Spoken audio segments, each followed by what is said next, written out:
Nicolas Sarkozy pensait avoir trouvé un moyen discret de financer sa campagne présidentielle. Des millions en provenance de la Libye en échange de promesses politiques. Mais quand le secret est percé, tout bascule. C'est l'affaire des écoutes de Nicolas Sarkozy. Son plan était audacieux, mais simple. Il a commencé à chercher des partenaires influents pour lever des fonds. Ils étaient proches du régime libyen de Kadhafi. Ils lui ont proposé un soutien financier important en échange de soutien politique.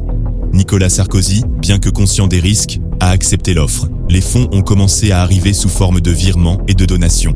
Mais il y avait un problème. Ce soutien financier, bien que secret, allait finir par être révélé.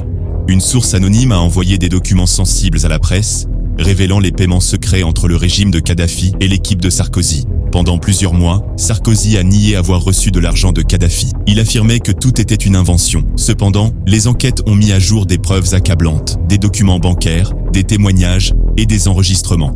Ces éléments ont montré que les fonds avaient bien été envoyés et que des rencontres secrètes avaient eu lieu entre Sarkozy et les représentants libyens. Et l'affaire a éclaté au grand jour. Malgré l'ampleur du scandale, Sarkozy a échappé à des poursuites formelles à l'époque, le système judiciaire n'ayant pas réussi à prouver de manière irréfutable le lien direct entre les fonds et les actions politiques de Sarkozy. Mais l'affaire n'a pas disparu. En 2021, l'enquête a été rouverte et les autorités françaises ont décidé de relancer les poursuites. Aujourd'hui, Nicolas Sarkozy est jugé pour cette affaire, accusé d'avoir bénéficié de financements illégaux pour sa campagne présidentielle en 2007. Les témoins sont appelés, les preuves sont présentées, et ce qui semblait être un chapitre clos est désormais à l'ordre du jour.